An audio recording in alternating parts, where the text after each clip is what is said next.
I've spent a lot of years working on analyzing education policy, and I very soon came to realize that we will never accomplish the things we want to accomplish in our schools so long as our schools are segregated. And schools are increasingly segregated in this country today. They're more segregated than at any time since Brown versus Board of Education. We can't accomplish much in segregated schools because when you take children who come to school with social and economic disadvantages, whether it's because their parents are poorly educated and haven't read to them when they're young, whether it's because they are frequently homeless or doubled up in homes, tripled up in homes, whether it's because their families are frequently unemployed and under great stress, great economic stress at home, whether it's because they're exposed to violence and are going to act out more in school. When you take children like that, and if you have children with those kinds of problems, and you put them in a middle-class school, teachers can devote special attention to those children. They can understand what their problems are. They can try to give them the additional attention, time, and resources that those children need. When you take children with those kinds of problems and you concentrate them in schools where every child has those kinds of problems, you are inevitably going to have what we call school failure, but it's not a failure of schools. It's a failure of the social and economic conditions that we've created that bring children to schools with those kinds of concentrated disadvantages. In schools where those kinds of children are concentrated, teachers can't devote special attention to the children with those kinds of problems. Every child can't get special attention.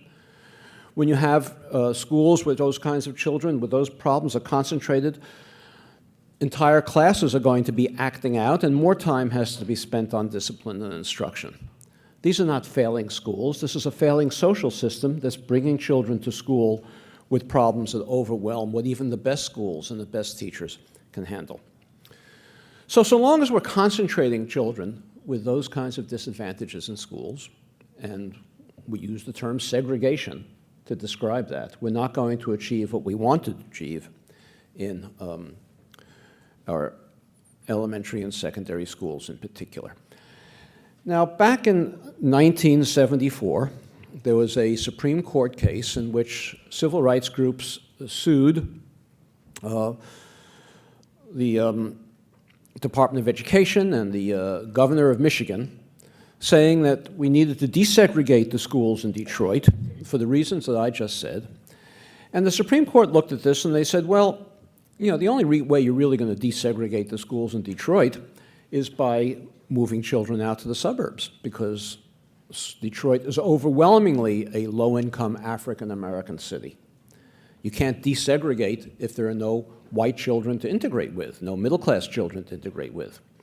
And it said, well, but we can't have an integration plan which includes the suburbs because the suburbs weren't responsible for segregation. And under our Constitution, as the Supreme Court began at that time to interpret it, under our Constitution, there's no remedy if you have segregation that is not caused by government.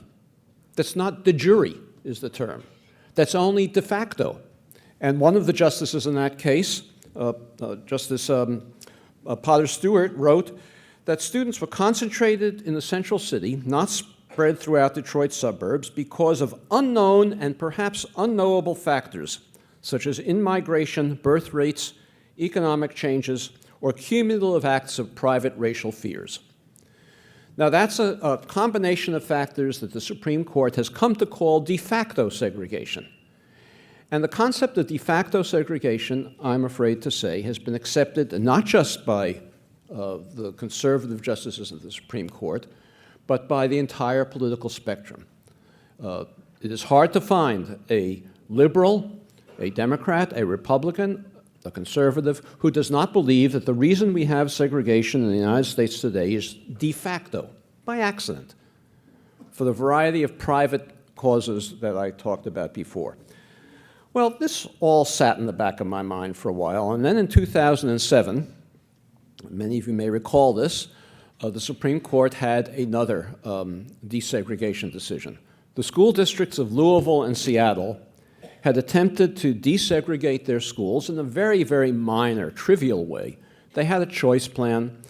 Students could choose what high school they wanted to go to, but if the school they chose was oversubscribed, and giving them access to that school would further imbalance that school racially, the school districts chose a student who would not imbalance the school racially. In other words, if you had a school that was oversubscribed, that was predominantly white, and both a white and a black student had applied for the last remaining space, the school district would choose the black student as a minor, very token, very trivial attempt to desegregate that school. And the Supreme Court knocked down the plans both in Louisville and Seattle because they said that Louisville and Seattle were segregated, schools were segregated because the neighborhoods in which they were located were segregated. And the neighborhoods in which they were located were segregated by de facto reasons, private fears, real estate agents that may have been discriminatory.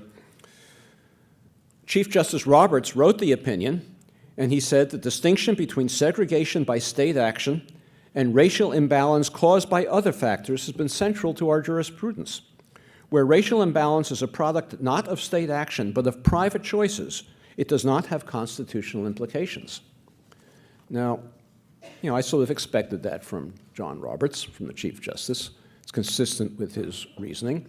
What was stunning about that decision, the court's decision, was that the dissenting opinion written by liberal Justice Stephen Breyer accepted the fact that the schools in Louisville and Seattle were segregated de facto. The basis of his dissent was that if you have de facto segregation, of course you can't require them to desegregate, but they should be permitted to do so on their own. That was the basis of the debate that's going on now in this country. The concept of de facto segregation was universally shared, and I knew a little bit by then, by 2007, particularly about the towns of the cities of Louisville and Seattle. I remembered, for example, that in the 1950s, when a black family tried to buy a home in a white middle-class neighborhood in Louisville, Kentucky, the state of Kentucky prosecuted and jailed the white seller for sedition. This is not private action. This is state action. This is de jure segregation. I knew that in the suburbs of Seattle, that William and Bertha Boeing, the family that owned the Boeing Aircraft Company, or that began it, had built numerous suburbs with funding from the Federal Housing Administration on condition established by the Federal Housing Administration that no homes be sold to African Americans. This was a Federal Housing Administration requirement, and I'll talk more about that later. That's not de facto segregation. That's de jure segregation. So what I want to talk to you about this morning is how our widespread misunderstanding of how we came to be a segregated society has hobbled all of the policy choices that we make. And I'm not going to talk to you much about specific policies that we should pursue. What I'm going to conclude, when I'm finished in the next hour, or less, hopefully, what I'm going to conclude is unless we re-educate ourselves, and I mean all of us, about the origins of segregated communities in every metropolitan area in this country, we are not going to be in a position to begin to think together about how we might resolve them. Because if I'm correct, and we have de jure segregation, segregation by public policy, an apartheid system, a government-imposed apartheid system, if we accept that notion, then we will understand that there's a constitutional obligation, not just a choice, but a constitutional obligation to desegregate the metropolitan areas of this country. And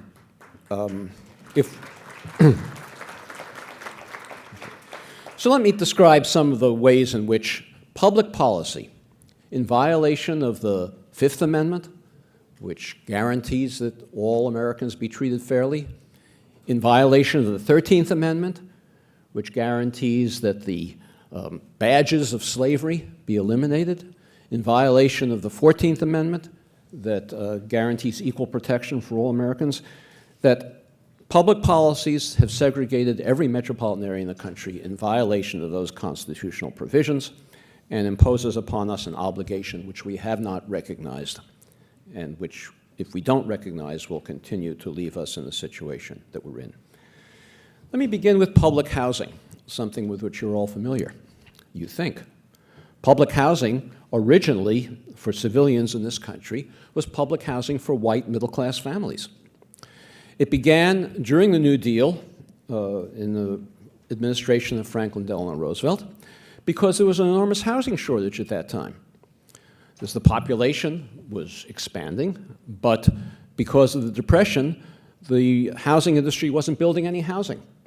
And more white middle-class families, working-class families, were without homes, doubled and tripled up, homeless in many cases.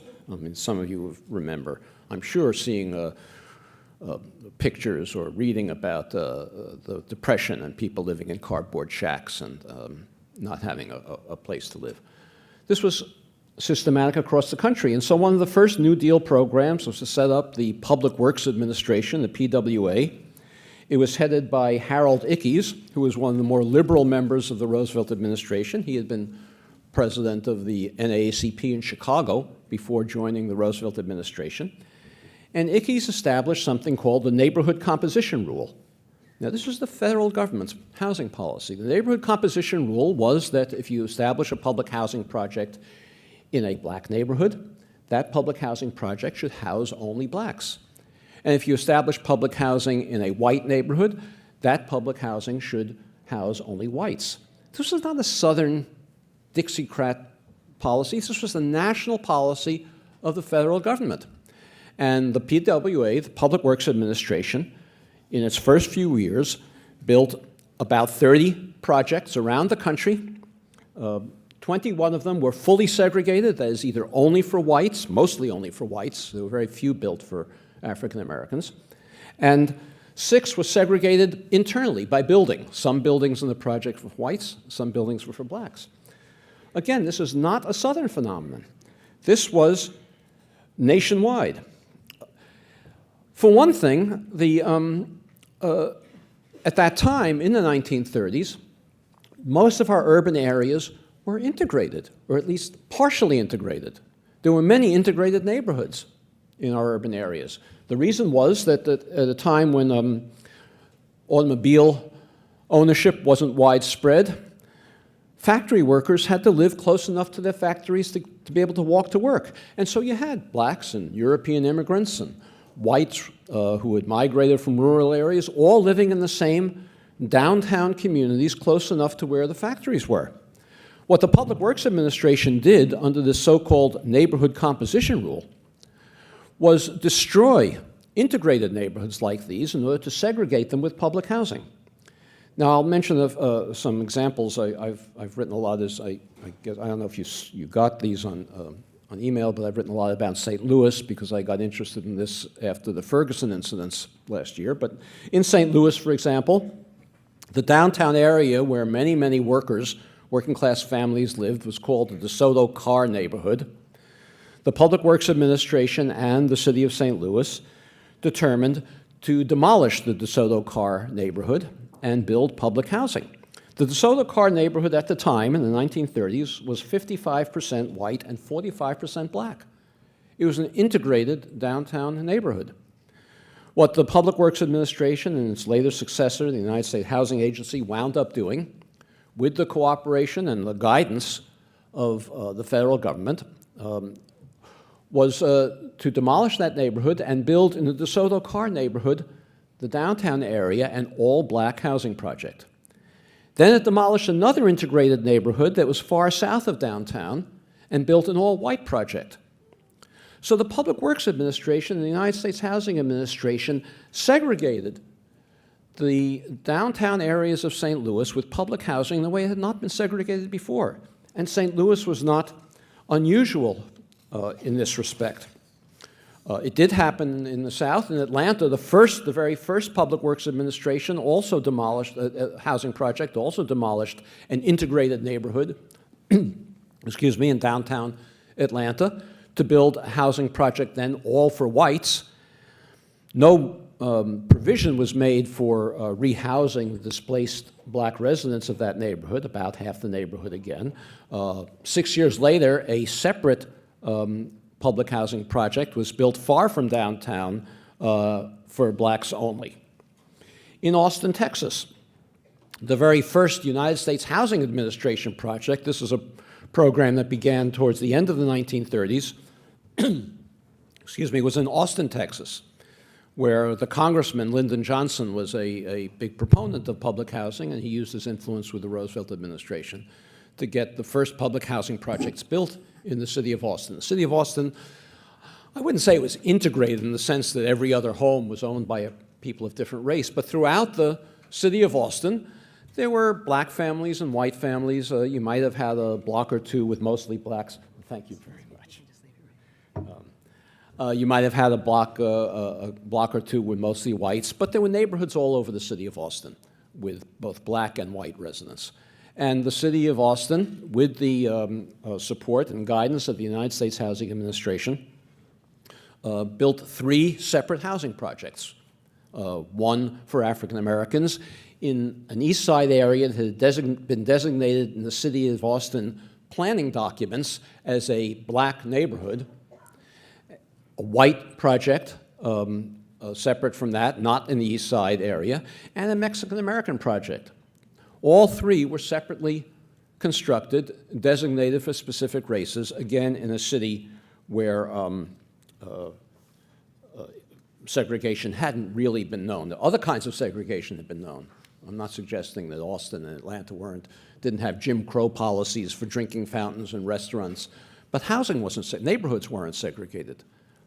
Neighborhood segregation was the last thing to happen, last set of institution just to become segregated is in the advent of Jim Crow in the 20th century. Here in New York City, the Public Works Administration built 2 racially segregated projects in New York City. The Williamsburg houses were built for whites. The Harlem River houses were built for African Americans. 2 separate projects built, not in the South, here in New York City, by the United States Housing Agency. Well, then World War II came, and civilian housing construction stopped. The government stopped building public housing for civilians, but instead there was an enormous need to house workers at defense plants because we had centers of defense production, and the workers were flocking to these centers from rural areas to work, and they had no place to live.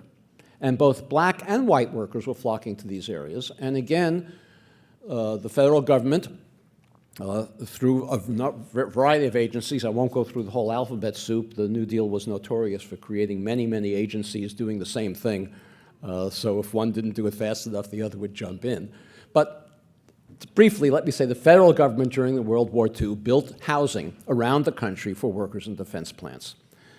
Many of these places, you remember Harold Dickey said that he was going to have a neighborhood composition rule. You would use public housing to respect the existing racial patterns of a neighborhood. But that's not what was followed, because many of the places where defense workers had come to work in defense plants had no minority workers there, minority families there before World War II. The second Great Migration during the war is what brought large numbers of African Americans to the North, and the federal government built segregated public housing, creating segregation in cities around the country where no segregation had been known before because there were no African Americans living there, not to speak of any other minority. So, for example, in San Francisco, the Hunters Point Dry Dock was one of the major ship repair facilities built by the federal government during World War II.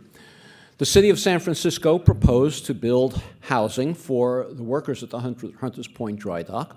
It proposed to build integrated public housing, one of the first places in the country to build integrated public housing. The U.S. Navy intervened, prohibited the city of San Francisco from building integrated public housing, and built segregated public housing instead, creating segregation again in San Francisco where it hadn't previously existed. Richmond, California. Some of you may know have heard of the town of Richmond. It's north of San Francisco, across the bay. It was the largest shipbuilding center in the country during World War II.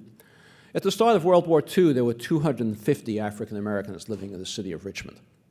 By the end of World War II, there were 10,000 living in Richmond. There was no segregation in Richmond before World War II. There weren't enough African Americans to segregate. The federal government built segregated public housing in Richmond. It built the housing for the African American workers along the railroad tracks near the shipyards. It built housing for white workers farther inland in the residential areas. It created a segregated system where it hadn't existed before, and Richmond, in ensuing decades, became one of the most segregated cities in the country. In Detroit, the federal government built the Willow Run bomber plant outside Detroit. It was a rural area, completely rural. There was no housing there of any kind. It wasn't a segregated area. The federal government built housing for white workers only, working at the Willow Run plant. Any black workers who could get jobs had to manage to get there from the city of Detroit. In Newark, 3 defense housing projects built during the war were all white, and 3 others, blacks, were segregated in specific buildings within the projects. In Jersey City, the Housing Authority constructed the project for whites only, despite the fact that African Americans also lived in the neighborhood prior to demolition to create the white public housing projects. In 1939, here in New York City, the Housing Authority adopted a nominal non-discrimination policy, but it continued to build, even throughout the next decade, segregated public housing, separate projects for white and black families.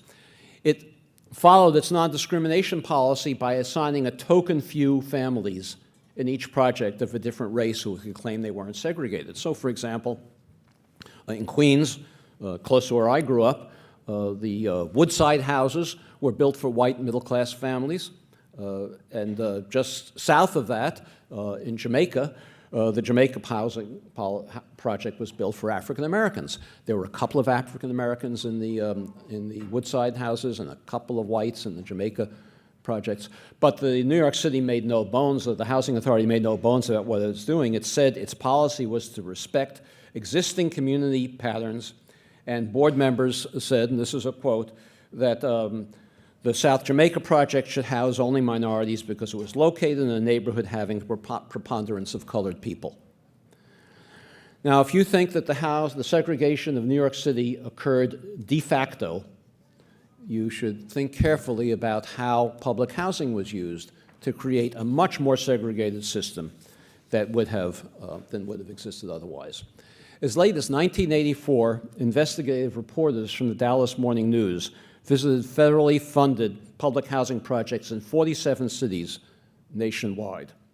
The reporters found that the nation's nearly 10 million public housing residents were almost always segregated by race. That's in 47 cities that they investigated. And that every predominantly white-occupied project had superior facilities, amenities, services, and maintenance than the predominantly black-occupied projects. This was a nationwide phenomenon. Now, in 1949, there remained a civilian housing shortage because during World War II, as well as in the Depression, no civilian housing was built. In fact, during World War II, there was a prohibition on using construction materials for civilian housing, except in defense-impacted areas. So the civilian housing shortage was enormous. You had returning war veterans, returning with forming families, creating baby children. Maybe some of you have parents who were baby boomers, but there was an enormous housing shortage, civilian housing shortage, again in the years after World War II. President Harry Truman determined to address the civilian housing shortage with a new public housing program, a civilian housing program, and he proposed to Congress the 1949 Housing Act to build nearly 1 million new public housing units nationwide. Conservatives in Congress had always been opposed to public housing, although they couldn't really stop it during World War II because it was essential for defense production. But they determined to stop Truman's public housing proposal in 1949. And the way they proposed to stop it was by putting forward in Congress something called a poison pill amendment. Now, we still have those today. A poison pill amendment, as many of you probably know, is an amendment that's put forward by an opponent of a bill that, if the amendment passes, will make the entire bill unpalatable. So it's a kind of cynical move to make it's called a poison pill, and we have these still today. Well, conservatives in Congress put forward a poison pill amendment to the 1949 Housing Act proposal that Truman had made. And the amendment, the poison pill amendment, simply said that henceforth all public housing had to be integrated. No more discrimination in public housing, no more segregation in public housing. Well, they knew that if this amendment were passed, Southern Democrats who had been part of the coalition, the New Deal and the Fair Deal coalition, that adopted and put through the economic programs of the Roosevelt and Truman administration, that Southern Democrats would then oppose public housing. They were in favor of public housing so long as it was segregated. And so the proponents of public housing, the liberals, had to decide whether they were going to support the integration amendment, meaning the defeat of public housing, or if they were going to oppose it. And the liberals in Congress, led by Senator Hubert Humphrey, and at that time an even more prominent liberal senator, Paul Douglas of Illinois, campaigned against the integration amendment. They got all of their fellow liberals in Congress to vote against the integration amendment on the grounds that if the integration amendment were passed, there would be no public housing. And the integration amendment failed. The public housing program under President Truman was enacted. And we had a massive new program of public housing construction, segregated. This was in 1949. We're not talking about ancient history anymore. This is pretty contemporary, well, at least to me. So it was under this 1949 segregated program that we got the Robert Taylor homes in Chicago. We got projects here in New York City. We got the Pruitt-Igoe towers in St. Louis. Now, the Pruitt-Igoe towers eventually became a symbol of dysfunctional public housing. The Pruitt-Igoe towers were built in 1954 under the provisions of the 1949 Housing Act. The Pruitt towers were for African Americans. The Igoe towers were for whites. It was two separate projects. As time went on, in the 1950s, fewer and fewer whites wanted public housing. They left the public housing, and there were large numbers of vacancies in the Igoe towers. And this was true in housing nationwide. The white projects gradually had more and more vacancies. The black projects were oversubscribed, as more families wanted housing than could be provided. And so you had long waiting lists for the designated African American projects and large numbers of vacancies in the white projects. I want to emphasize again, this was throughout the country. This was not in the South.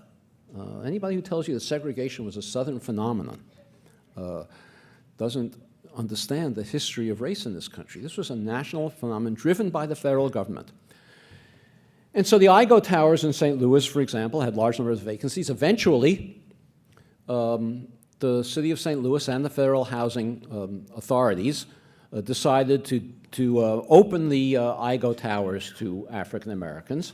As more and more whites left, African Americans backfilled those apartments, and eventually Pruitt-Igoe became an all-black project. Meanwhile, industry had moved out of downtown St. Louis, so the people who lived in the Pruitt-Igoe towers, the African Americans, no longer had access to jobs. The population, which, remember, originally for public housing was not poor people. It was working-class families. Eventually, the population became poorer and poorer. And it became, as I say, a symbol of dysfunctional public housing. It was dynamited in 1972. And I'll come later to what happened to the families who were, of course, they left the project before it was dynamited, but what happened to them after the project was eliminated. But the question I want to address now for a few minutes is, why did the whites leave? How is it that the whites left the public housing projects, but the blacks couldn't? And then we have to come to another set of federal policies, and I'm going to go back in history a little bit and talk about how those originated.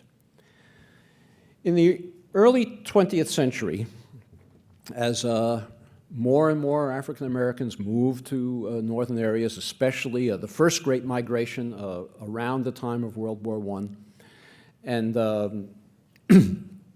also as the Jim Crow system began to be widespread.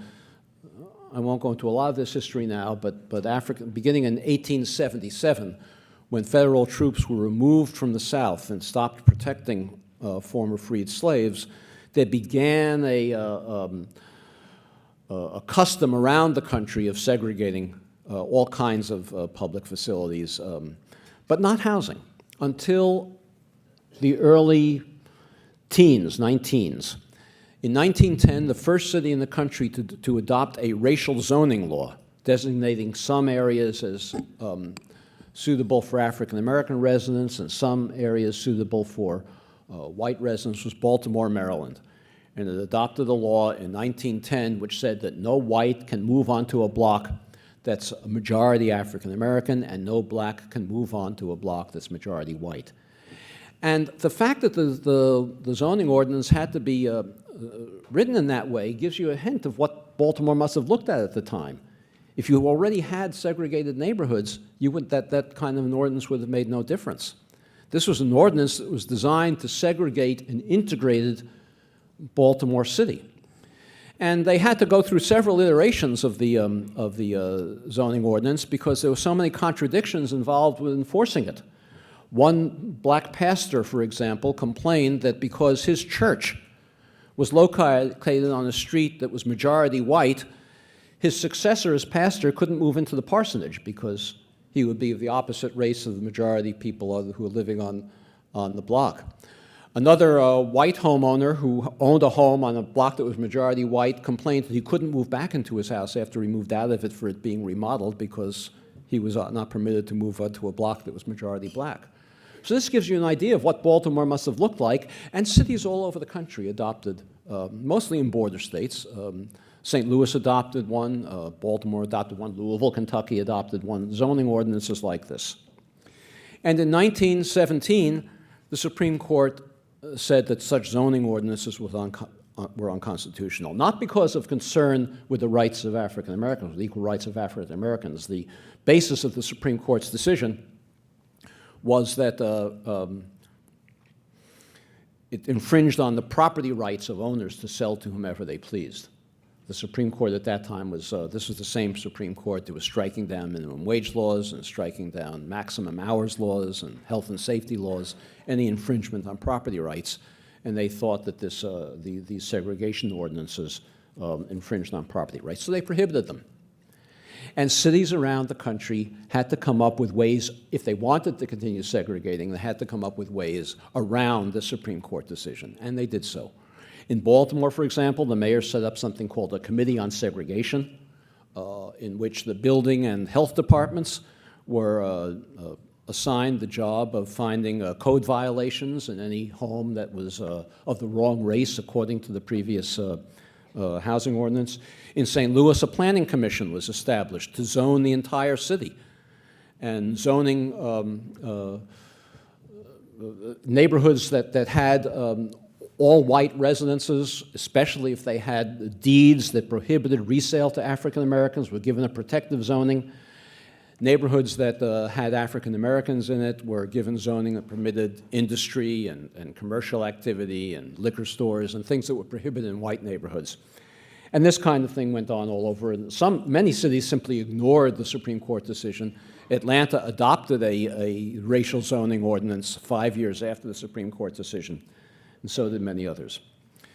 In the 1920s, President Hoover, Secretary of Commerce Hoover, he later became president, established a committee on zoning to promote zoning across the country. It wasn't explicitly racial, but the motivation of it... Oh, no, I have some. Thank you. Thank you very much. That's all right. Yeah. My proof.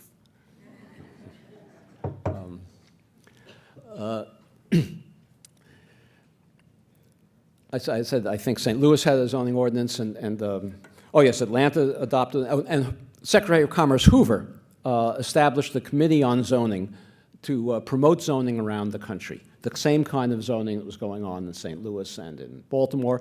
And although the zoning recommendations of the Hoover administration were not specifically racial, the people who wrote them, the members of this committee, were all the people like the man who headed the St. Louis Plan Commission, like the man who designed the Atlanta zoning ordinance. These were all people who justified zoning on the basis of racial segregation. And as the Hoover administration expanded this promotion of zoning, cities around the country adopted zoning ordinances for the first time explicitly racial. This is the origin of the exclusionary zoning ordinances that we have in suburbs around the country. They were not necessarily explicitly racial, although some were, but they were all designed by officials who were trying to get their way around the Supreme Court decision that prohibited racial zoning. The problem was that this kind of zoning would keep lower income African Americans from moving into white middle-class areas. It wouldn't keep middle-class African Americans from moving into white middle-class areas. And so a different technique was needed for that purpose. And for that purpose, we had to wait for the New Deal. The New Deal began the promotion of home ownership, building on some of the things that had been started in the Hoover administration and earlier in the 20s under Secretary of Commerce Hoover, began to promote single-family home ownership for whites only in racially exclusive white suburbs. Suburbs to which African Americans couldn't move even if they had the incomes to be able to do so. The first indication of this, one of the first New Deal programs was the Homeowners Loan Corporation, which was set up in order to rescue families that had homes that were in danger of foreclosure, to refinance their mortgages, the kind of program that we should have had much more extensively after 2008. The Homeowners Loan Corporation developed maps of the entire country, every metropolitan area in the country. And they color-coded the maps based on how much risk they thought reissuing mortgages would involve in each neighborhood in those metropolitan areas, every metropolitan area in the country. Maps that were, neighborhoods that were good risk were colored green. Maps that were considered poor risk were colored red. And how do you think they determined whether a neighborhood was of good risk or bad risk?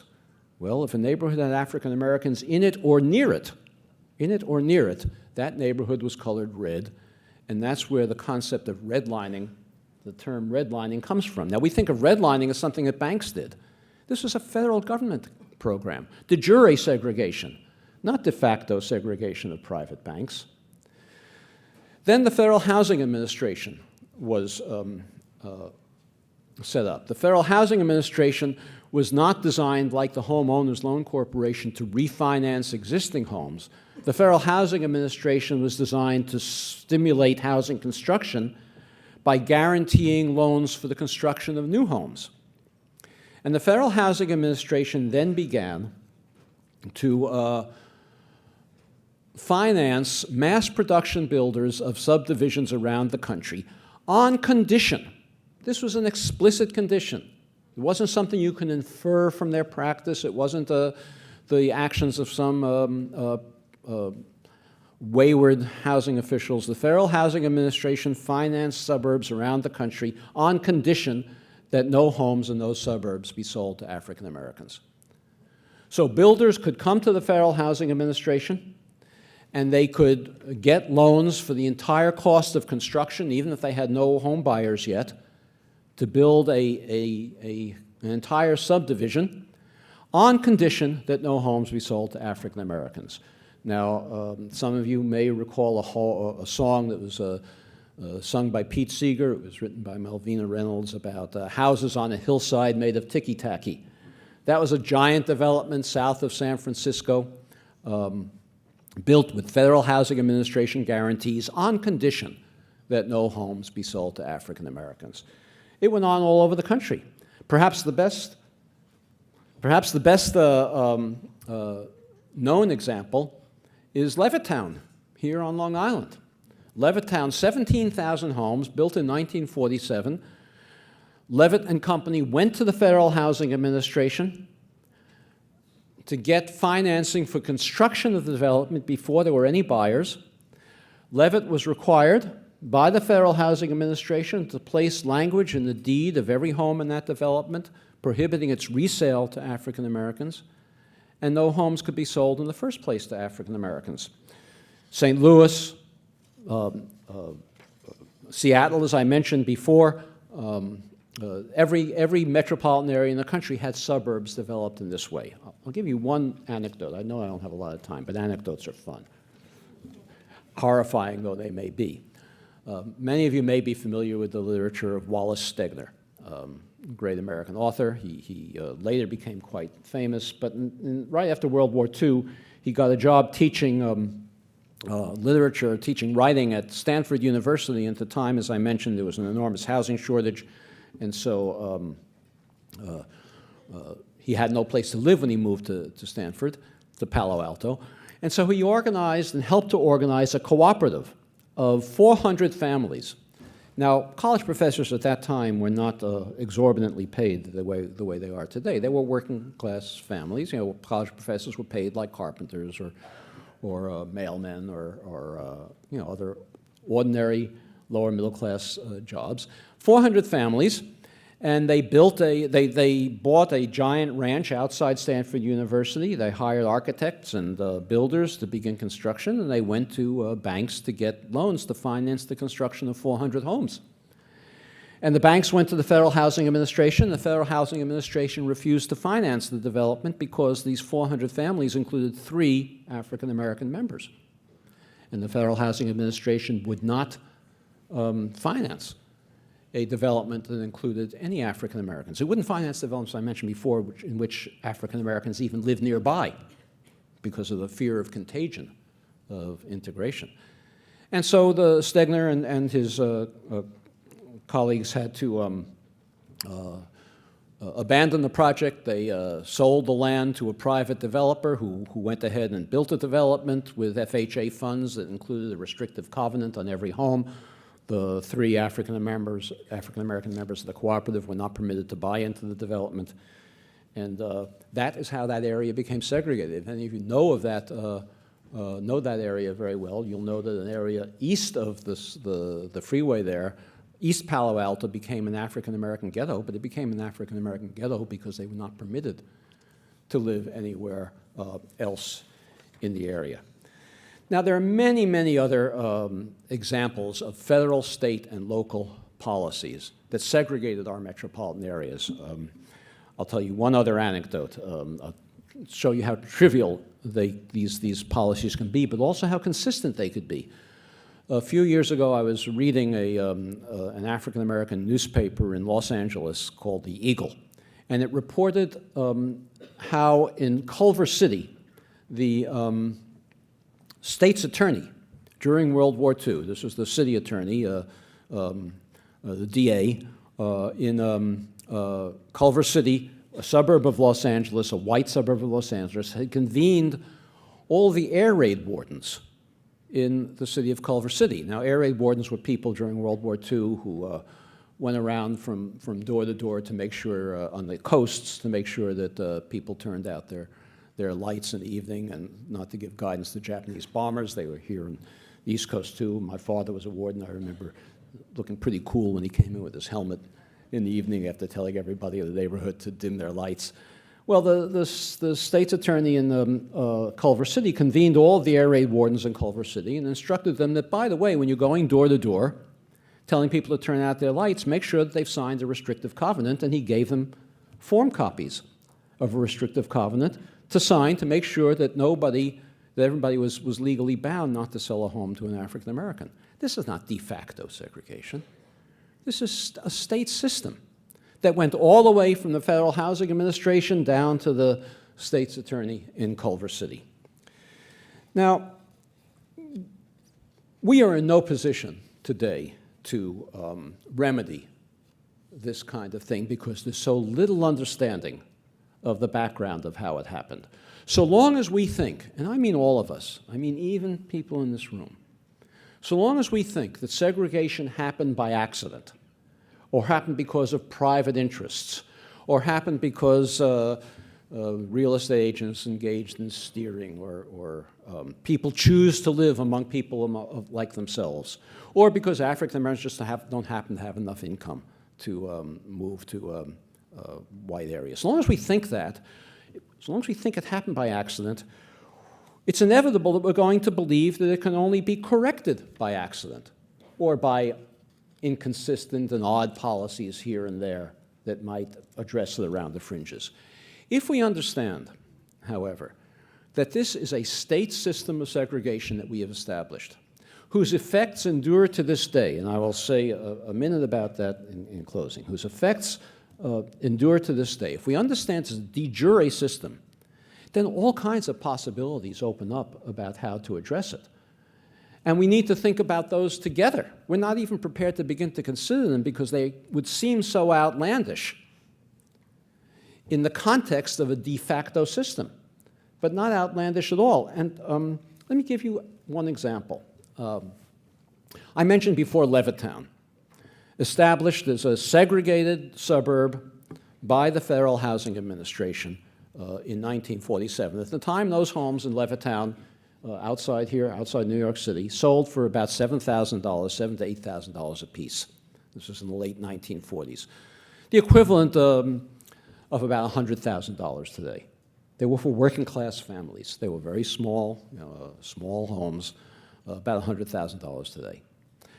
African Americans were prohibited from moving into Levittown. I'm writing a book now in which I talk about a man who, an African American man whose job was to deliver sheetrock to Levittown for the walls. As he had a little truck and he was delivering sheetrock. He tried to buy a home, and the development that he helped build, he was prohibited from buying a home there because he was African American. Well, $7,000, $100,000 today. Today, those homes sell for $400,000, $500,000. $100,000 at that time, in around 1950, was about 2 times national median income. Working class families can afford to buy, with a FHA guaranteed loan, a home that sells for 2 times national median income. Today, those homes that are selling for $400,000, $500,000 are selling at 10 times national median income. They're no longer affordable to working class or lower middle class families. If we understood that Levittown was unconstitutionally created by the federal government, that there's a constitutional obligation to remedy it, perhaps New York metropolitan area is about 15% African American. Perhaps the federal government should buy up the next 15% of houses that come for sale in Levittown at $500,000 and resell them to working class African American families for $100,000. That would be I've given this kind of lecture to the American Bar Association groups. No lawyer has ever told me that that is not constitutionally required. But I'm not here to tell you that's the kind of policy we should pursue. There's absolutely no understanding in this country of the constitutional obligation to do that kind of thing. And I'm going to close just by giving you this example. As I said at the beginning, I worked for a long time on education policy, only on education policy. So I'm particularly interested in education, and I'm particularly concerned about the fact that the history that I've just been described is not being taught to our young people. Because if we don't teach this history to our young people, the next generation will be as incapable of solving these problems as we have been. So here's what the textbooks that we now use for teaching American history around the country say about how we got to the point we are. The most commonly used American history textbook today is a textbook called The Americans. It's 1,200 pages that kids have to carry around, if they carry them around. In that 1,200-page textbook, a single paragraph is devoted to 20th century discrimination in the North. It devotes one passive voice sentence to residential segregation, and that sentence reads as follows: African Americans found themselves in segregated neighborhoods. Whoopie-doo. They woke up one morning and said, look, here we are in the segregated neighborhood. That's all. The whole history I've just described is summarized in that one sentence. Another Prentice Hall, another very widely used textbook says, in the North, too, African Americans faced segregation and discrimination. I don't know, is that a passive voice sentence? No, maybe facing is active voice, I don't know. They faced segregation and discrimination. Even where there were no explicit laws, de facto segregation, or segregation by unwritten custom or tradition, was a fact of life. This was not unwritten laws. This was not custom or tradition. This was federal policy, and New York State policy, and New York City policy. I didn't have time to go into it, but every city and state in the country had these policies. Okay. Unless we re-educate, and let me say this, all of you, many of you live in communities where you have maybe children in school or grandchildren in school. Go look at the textbooks. Go look at how they're being mistaught about the history and do something about it. That would be a first step. It's not going to solve the kinds of immediate problems that all of you are involved in solving. It won't even be but if we're ever going to get to the point of confronting these issues, we have to completely change the way we think about it. We need truth and reconciliation, but mainly truth to start with before we can begin reconciliation. So I hope you will join with me in trying to re-educate your friends and neighbors and colleagues and school board members and teachers about the issues that confront us, because unless, as I say, we understand the de jure nature of this system, we are going to be incapable of working together to figure out how to solve it, not just with the most radical and extreme policies like the one I mentioned with Levittown, but with even more moderate policies that we now approach very gingerly because we have no sense of obligation to do it.